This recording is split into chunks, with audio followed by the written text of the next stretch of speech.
غزوہ احد کب پیش آیا، کیوں پیش آیا، اور حضور پاک صلی اللہ تعالی علیہ وسلم کی جانب ایک الزام منسوب کیا جاتا ہے، اس سے بھی پردہ اٹھانا ہے۔ اور اصلاً آج گفتگو کرنے کا مقصد یہی ہے کہ اس الزام سے پردہ اٹھایا جائے، حقیقت سے لوگوں کو آشنا کرایا جائے۔ عید الفطر کے 4 روز بعد حضور پاک صلی اللہ تعالی علیہ وسلم کو یہ اطلاع ملتی ہے کہ کفار مکہ انتقام کے جذبے سے لبریز مکہ سے روانہ ہوئے، پورے ہتھیار سے لیس ہیں اور 3000 کا بڑا لشکر ہے جو مدینہ پر حملہ کرنے، مسجد نبوی کو پامال اور توہین کرنے اور محمد الرسول اللہ کے خاتمے کے ارادے سے روانہ ہو چکا ہے۔ حضور پاک صلی اللہ تعالی علیہ وسلم کی ذات گرامی صحابہ کرام کو طلب فرماتے ہیں۔ صحابہ کرام کا ایک بڑا مجمع جمع ہوتا ہے۔ آپ نے صحابہ کرام سے مشورہ کیا، کیا ہمیں مدینہ میں رہ کر کفار مکہ کا دفاع کرنا چاہیے یا مدینہ سے باہر نکل کر اس کے اس اقدام کا جواب دینا چاہیے؟ تو کچھ صحابہ جو بدر میں شریک نہیں ہوئے تھے، چونکہ بدر اتفاقاً ہوا تھا، جنگ کے ارادے سے آپ باہر نہیں گئے تھے، لیکن غزوہ بدر پیش آ گیا، کچھ صحابہ رہ گئے تھے، چھوٹ گئے تھے۔ ان کے دل میں ایک جذبہ، ایک امنگ، ایک شوق اور ایک تڑپ، ایک لگن تھا کہ کبھی کفار مکہ سے موقع ملے تو دو ہاتھ کریں گے۔ ادھر کفار مکہ کو غزوہ بدر میں جو شکست ہوئی، ہار ہوئی، شرمناک ہار ہوئی، وہ لوگ ایک دوسرے پر، کفار مکہ ایک دوسرے کو ملامت کرتے رہے، ایک سال مکمل دوسرے پر نشانہ سادھتے رہے، ایک دوسرے کو لان تان کرتے رہے کہ فلاں ایسا نہ کرتا تو ایسا نہ ہوتا، فلاں ایسا نہ کرتا تو ایسا نہ ہوتا، فلاں اگر ہمت دکھاتا تو ہماری جیت ہوتی، فلاں اگر بزدلی نہ کرتا تو ہماری ہار نہ ہوتی۔ سب ایک دوسرے پر نشانہ سادھتے رہے۔ اس ایک سال کا عرصہ گزرا، اس بیچ میں انہوں نے مکمل تیاری کی اور انتقام کے جذبے سے وہ 3000 کا لشکر لے کر مدینہ کی طرف روانہ ہوئے۔ حضور پاک صلی اللہ تعالی علیہ وسلم کی ذات گرامی نے صحابہ کرام سے مشورہ کیا کہ ہمیں مدینہ میں رہ کر اس کا دفاع کرنا چاہیے یا مدینہ سے باہر نکل کر ان کے انتقام، ان کے اقدام کا جواب دینا چاہیے، ان کے اقدام کا جواب دینا چاہیے۔ صحابہ کرام کہنے لگے کہ ہمیں باہر نکل کر ان کے اس اقدام کا جواب دینا چاہیے۔ کچھ منافقین بھی تھے اس جماعت میں جو صحابہ کی حلیت اور صحابہ کرام کے صف میں کھڑے تھے، وہ دراصل منافقین تھے۔ ان منافقین نے یہ کہا کہ صحابہ کے برعکس کہ ہمیں مدینہ میں رہ کر ان کا جواب دینا چاہیے، لیکن اکثر صحابہ جو حقیقی صحابہ تھے انہوں نے کہا کہ ہمیں مدینہ سے باہر نکل کر ان کا جواب دینا چاہیے۔ حضور پاک صلی اللہ تعالی علیہ وسلم اجازت مرحمت فرما دیتے ہیں کہ ہم سب کو باہر نکل کر کفار مکہ کا جواب دینا ہے۔ آپ کا ایک بڑا لشکر 1000 پر مشتمل یہ لشکر مدینہ المنورہ سے روانہ ہوا اور 1-2 پڑاؤ ڈالا، یعنی 1-2 رات گزری غزوہ احد پہاڑ تک پہنچنے میں۔ آپ 1-2 جگہ پر قیام کرتے ہیں، پہاڑ کے نیچے جانے سے پہلے آپ 1-2 جگہ پر قیام کرتے ہیں۔ آپ کا یہ لشکر جو نکلا تھا عصر کے وقت میں، یقینی بات ہے کہ مدینہ المنورہ سے عصر کے وقت نکلے ہیں تو احد تک پہنچتے شام ہو ہی جائے گا، رات ہو ہی جائے گی۔ تو آپ نے ایک میدان میں پڑاؤ ڈالا، یہاں پر رکتے ہیں اور آپ مشاہدہ کے لیے، معائنہ کے لیے جہاں پر صحابہ کرام ٹھہرے تھے، خیمہ زن تھے، اب معائنہ کے لیے نکلتے ہیں تو آپ دیکھتے ہیں کہ چند بچے ہیں، وہ بچے جن کو شرکت نہیں کرنی چاہیے۔ اللہ کے پیارے نبی صلی اللہ تعالی علیہ وسلم نے ان بچوں کو طلب کیا۔ وہ بچے حضرت اسامہ بن زید تھے، حضرت زید بن حارثہ تھے اور سعید بن خدری تھے اور ایک اور صحابی ہیں جن کا نام ذہن میں اس وقت نہیں آ رہا ہے۔ 4 صحابی ہیں جن کو اللہ کے نبی صلی اللہ تعالی علیہ وسلم نے اس جگہ سے لوٹنے کا حکم دیا، اور آپ کا حکم صحابہ کے آنکھوں پر ہوا کرتا تھا۔ وہ صحابہ لوٹے تو لیکن دل سے روتے ہوئے لوٹے اور آنکھوں سے ساون بھادوں کے بارش برساتے ہوئے لوٹے۔ 2 صحابی اور تھے جن کی عمر تقریباً 15 سال تھی، لیکن ایک صحابی ان میں وہ تھے جو تیر کے نشان پر بہت زیادہ مہارت رکھتے تھے، ان کا نشانہ بہت اچھا تھا، ان کو اللہ کے نبی نے اجازت مرحمت فرما دی۔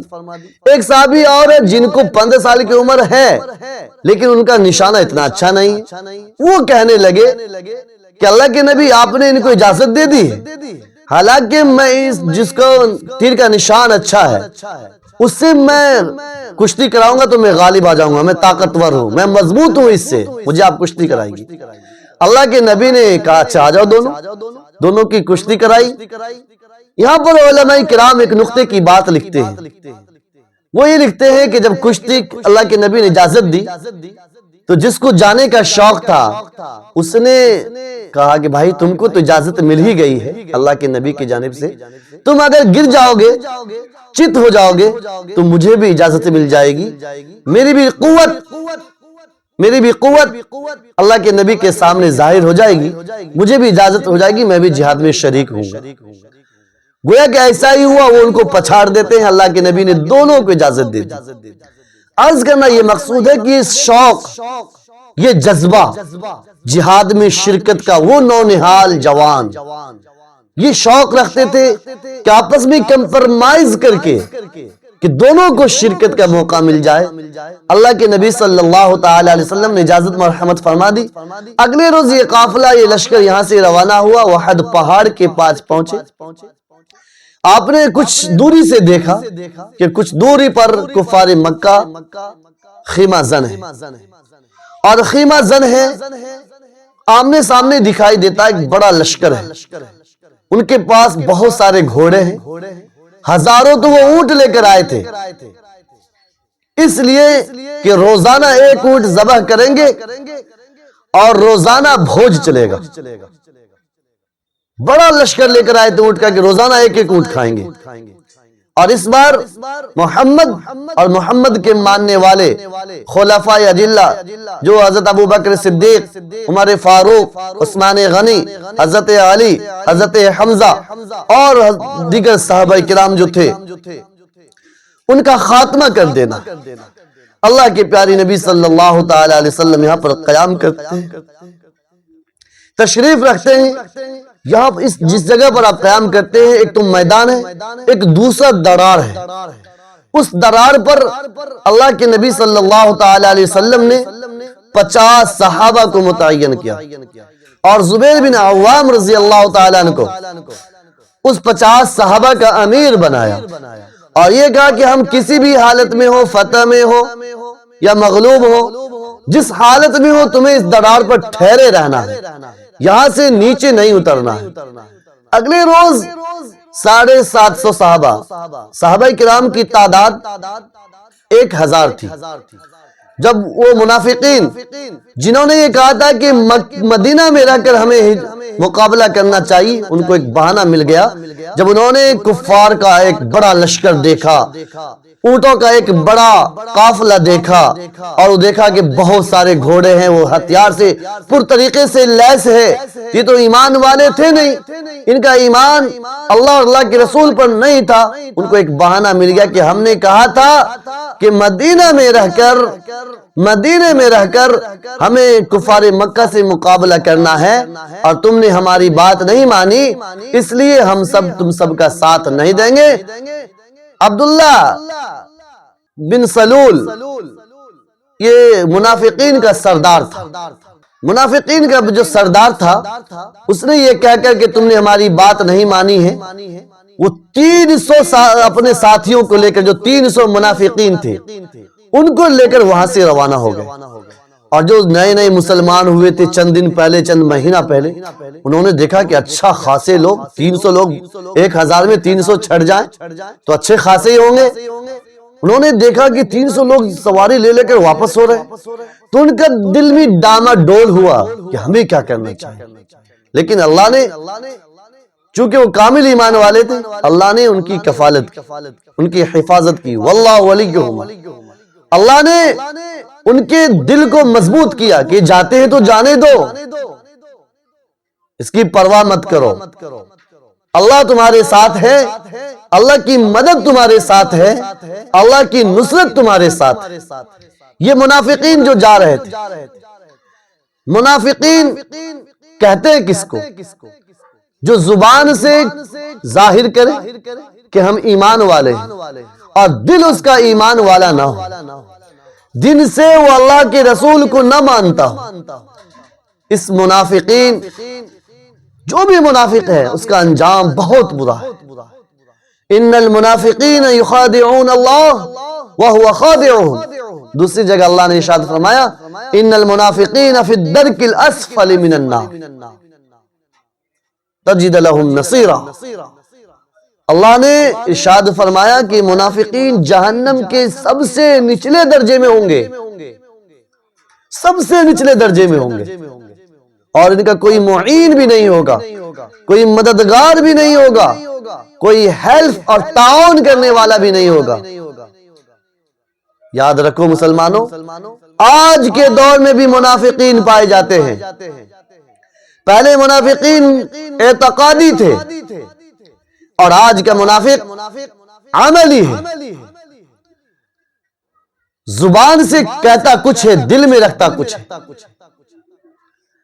جب سامنے آئیں گے تو بڑی محبت کا اظہار کریں گے، الفت کا اظہار کریں گے، مگر مچ کے آنسو بہائیں گے، لیکن پیچھے سے آپ کے پیٹھ میں خنجر مارنے کا بھی کام کریں گے، آپ کے پیٹھ میں چھری بھونکنے کا بھی کام کریں گے، آپ کے سینے کو چاک کرنے کا بھی کام کریں گے. یہ منافقین آستین کے سانپ ہوتے ہیں. اللہ ہم سب کے منافقین کی شر سے حفاظت فرمائے. عرض یہ کر رہا تھا کہ اللہ کے پیارے نبی صلی اللہ تعالی علیہ وسلم نے 650 صحابہ کرام کو میدان میں رکھا، صف بندی کی، اور 50 صحابہ کو آپ نے ایک دوسرے دڑاڑ اور دوسرے راستے پر متعین کر دیا کہ جب کبھی ادھر سے کفار مکہ حملہ آور ہو تو اس کا آپ نے پرزور طریقے سے اس کا جواب دینا ہے. جب غزوہ بدر شروع ہوتا ہے تو صحابہ کرام ایمانی جوش اور ایمانی ولولہ، ایمانی طاقت، ایمانی قوت، اللہ توکل علی اللہ، اللہ پر بھروسہ کرتے ہوئے جب میدان وحد میں نکلتے ہیں تو کفار مکہ کو پچھاڑتے ہیں. وہ لوگ بھاگتے ہوئے یہاں سے دم دما کر بھاگتے ہیں، دما دم بھاگتے ہیں، دڑنگی لگا کر بھاگتے ہیں، اور اپنا مال غنیمت جو بڑا سامان لے کر آئے تھے، اپنے سامان پر، اپنے ہتھیار پر، اپنے تعداد پر جن کو بڑا گھمنڈ تھا، ان کو بھاگنا پڑا، سامان چھوڑ کر انہیں نکلنا پڑا. وہ لوگ کفار کے نوجوانوں کو اسکانے کے لیے جوان خاتون لائی تھی، خاتون کو لے کر آئے تھے. وہ خاتون اشعار پڑھا کرتی تھی اور یہ کہا کرتی تھی کہ کفار کے نوجوانوں سنو، مکہ کے نوجوانوں سنو، اگر تم نے غزوہ احد میں مسلمانوں کو شکست دے دی، اگر تم نے بہادری دکھایا، تم نے شجاعت دکھائی، تو ہم تم سے پیار بھی کریں گے اور اپنے بستر پر تم کو آرام کے لیے اجازت بھی دیں گے. ایسے ایسے اشعار پڑھ کر ان کو اکسایا جاتا تھا، نوجوانوں کو، بہادروں کو ہمت حوصلہ افزائی کی جاتی تھی. لیکن جب مسلمان اور کفار آمنے سامنے ہوئے، اللہ نے مسلمانوں کی مدد کی، تو وہ خاتون جو یہ کہا کرتی تھی کہ ہم تم کو اپنے بستر پر جگہ دیں گے، مسلمانوں کو صفائے ہستی سے مٹا دو، اس خاتون کے بارے میں تاریخ کے اوراق میں لکھا کہ اپنے سلوار کو یوں پکڑ کر، خاتون اپنے پاجامہ کو کیسے پکڑتی؟ یوں دوڑ کر پھر دڑنگی لگاتی ہے، پھر دوڑ کر بھاگتی ہے میدان چھوڑ کر. خود ہمت دینے والی ہمت ہار بیٹھتی ہے۔ اللہ تبارک و تعالی نے محمد الرسول اللہ صلی اللہ تعالی علیہ وسلم کو فتح عطا کی، لیکن خالد بن ولید جو اس وقت تک مسلمان نہیں ہوئے تھے، جن کو اللہ کے نبی صلی اللہ تعالی علیہ وسلم نے سیف اللہ کا لقب دیا ہے، یعنی کہ اللہ کا تلوار، آپ کی موت بستر پر ہوئی ہے اور اب تڑپتے رہے آرزو لے کر، اب مچلتے رہے آرزو لے کر، بے شمار غزوہ میں آپ شریک ہوئے، آپ کی آرزو تھی کہ میں غزوہ میں شہید ہو جاؤں، مجھے شہادت کا درجہ ملے، لیکن اللہ کے نبی نے آپ کو سیف اللہ کا لقب دیا تھا۔ خالد بن ولید کو سیف اللہ کے معنی اللہ کی تلوار، اللہ کی تلوار کو کوئی توڑ کیسے سکتا تھا، اللہ کی تلوار کو کوئی شکست کیسے دے سکتا تھا۔ اللہ کے پیارے نبی صلی اللہ تعالی علیہ وسلم نے سیف اللہ کا لقب دیا۔ یہی خالد بن ولید غزوہ احد میں جب کفار مکہ بھاگ رہے تھے، بھاگتے وقت انہوں نے دیکھا کہ اس درار پر جس پر 50 صحابہ کو اللہ کے نبی نے جمع کیا تھا، وہ 50 صحابہ سے 10 صحابہ رکے اور 40 صحابہ یہ کہہ کر اتر گئے کہ اب جنگ ختم ہو گئی۔ اللہ کے نبی کا جو حکم تھا وہ جنگ کے وقت کے لیے تھا۔ کچھ مسلمان بھی زخمی ہوئے تھے، کچھ شہید ہوئے تھے، تو اس 40 صحابہ اس معنی کر اتر گئے تھے کہ ان کو مرہم پٹی کی ضرورت ہوگی، دوا کی ضرورت ہوگی، مال غنیمت میں اکٹھا کرنے میں ان کا ہم بھی ساتھ دیں گے، ان کی خدمت کریں گے، اس لیے 40 صحابہ نیچے اتر گئے۔ حالانکہ زبیر بن عوام رضی اللہ تعالی عنہ نے منع فرمایا، آپ نے روکنے کی حتی الوسع کوشش کی کہ اللہ کے نبی کا حکم ہے کہ جب تک میں اجازت نہ دوں یہاں سے نہیں اترنا۔ یہ 40 صحابہ اتر گئے نیچے، اس دڑار کو خالی کر دیا، 10 صحابہ بچے وہاں پر۔ خالد بن ولید جو اس وقت تک مسلمان نہیں ہوئے تھے، بھاگتے ہوئے اس کو یہ دڑار خالی نظر آیا، یہ دڑار خالی نظر آیا۔ اس دڑار سے خالد بن ولید اور آپ کے پیچھے جو لشکر تھا کفار کا، وہ اس دڑار سے داخل ہوا اور اس 10 صحابہ جو یہاں پر موجود تھے ان کو بھی شہید کیا، اور پیچھے سے جو مسلمان بے فکر ہو چکے تھے، اپنے مرہم پٹی میں لگ چکے تھے، اپنے مال غنیمت کو جمع کرنے میں لگ چکے تھے، ان کے اوپر پیچھے سے حملہ کر دیا۔ یہاں پر لوگ کہتے ہیں کہ اولاً مسلمانوں کو فتح ہوئی، پھر وہ فتح شکست میں بدل گئی، وہ فتح شکست میں بدل گئی۔ میں یہ کہتا ہوں کہ وہ فتح ہی ہے، شکست میں نہیں بدلی۔ اس لیے نہیں بدلی کہ آپ بنی اسرائیل کو اٹھا کر دیکھیں گے، اس کی تاریخ کو، تو بنی اسرائیل نے بہت سارے نبیوں کو شہید کر دیا، پھانسی کے پھندے پر لٹکا دیا ہے۔ تو کیا وہ لوگ فتح پا گئے؟ وہ لوگ غالب آ گئے؟ نہیں۔ ایک بات، دوسری بات یہ ہے کہ جب آمنے سامنے کی لڑائی تھی، اس وقت کفار مکہ کو اپنے پیر سر پر رکھ کر بھاگنا پڑا۔ یہ تو دغا بازی کی، دھوکے بازی سے پیچھے سے حملہ کیا، ایک بات۔ دوسری بات، جب جو لوگ اس وقت میں جو لوگ فتح پاتے تھے، جیتتے تھے، اس وقت میں جو لوگ فتح پاتے تھے، جیتتے تھے، اس میدان میں 3 روز ٹھہرا کرتے تھے، مال غنیمت حاصل کیا کرتے تھے۔ 3 روز ٹھہرنے کے بعد وہ وہاں سے روانہ ہوتے۔ لیکن جب کفار مکہ پیچھے سے حملہ آور ہوئے تو مسلمان تاب نہ لا سکے، بچھڑ گئے، بچھڑے ہوئے پہلے سے ہی تھے اور بچھڑ گئے۔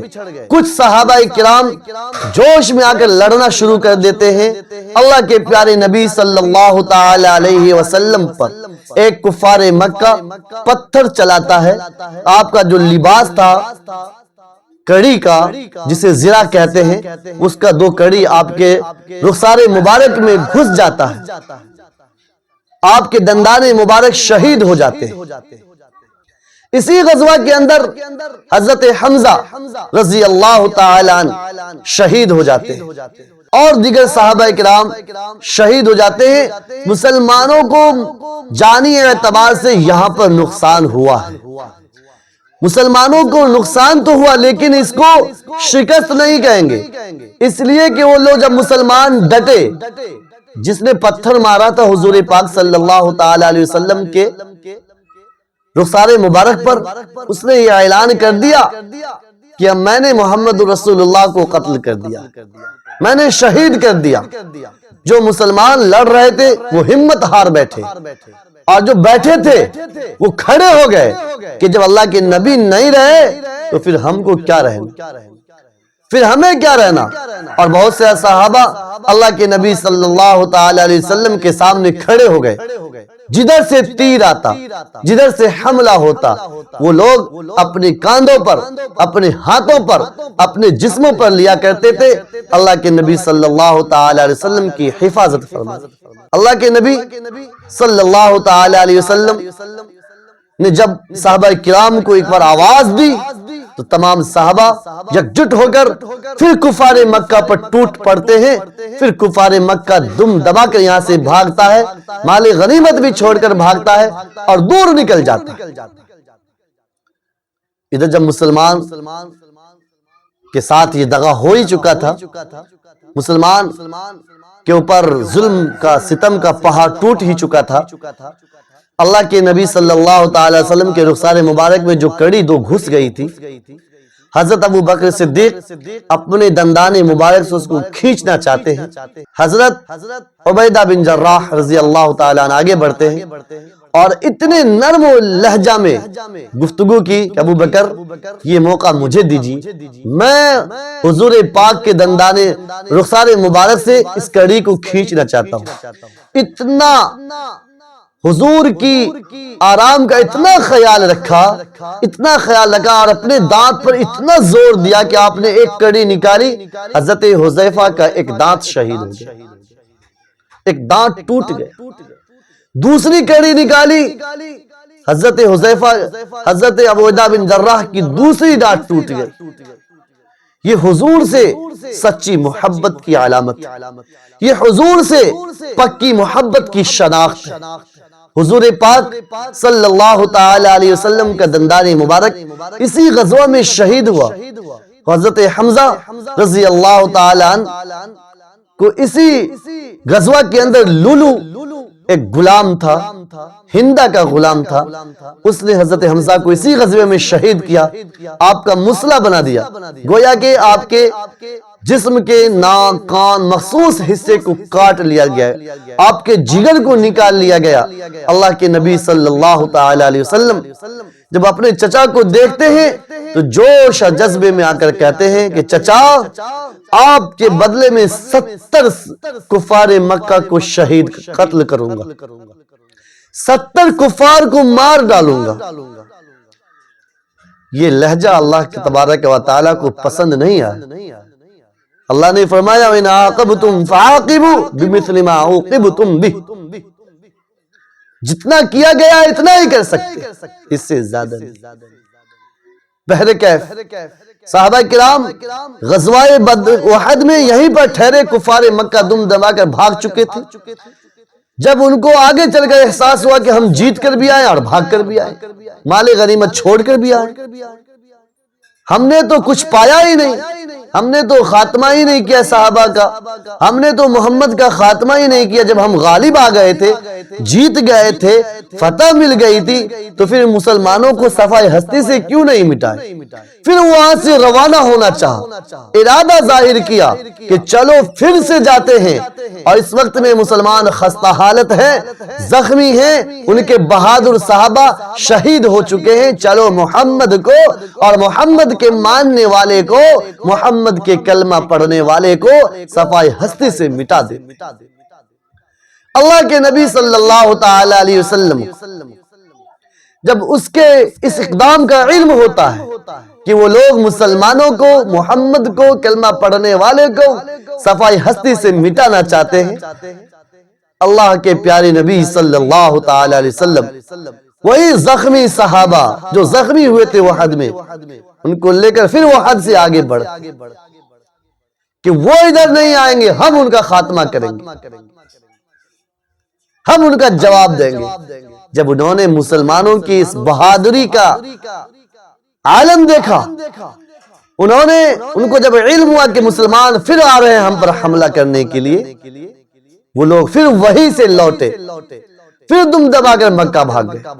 حاضرین، یہ جو کہا جاتا ہے کہ مسلمانوں کو اولاً فتح ملی، پھر اس کے بعد مسلمانوں کو شکست ملی ہے، غزوہ احد میں شکست نہیں، مسلمانوں کو وقتی طور پر جانی مالی نقصان ہوا، اس کا کوئی انکار نہیں کر سکتا، لیکن فتح مسلمانوں کو ہوئی ہے۔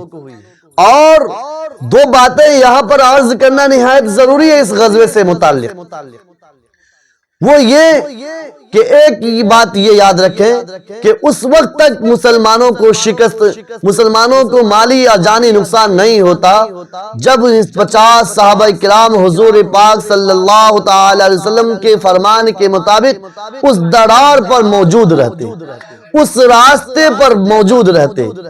جب وہ آتے، یہ 50 کے 50 ان کا مقابلہ کرتے، ڈٹتے۔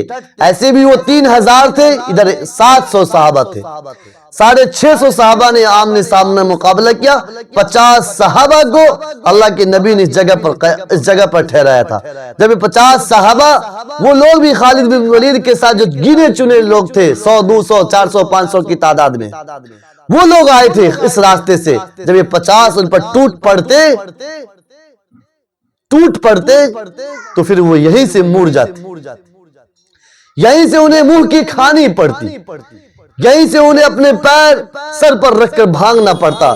لیکن اللہ کے پیارے نبی محمد رسول اللہ صلی اللہ تعالی علیہ وسلم کے حکم کو ٹھکرانے کی وجہ سے مسلمانوں کو مالی جانی نقصان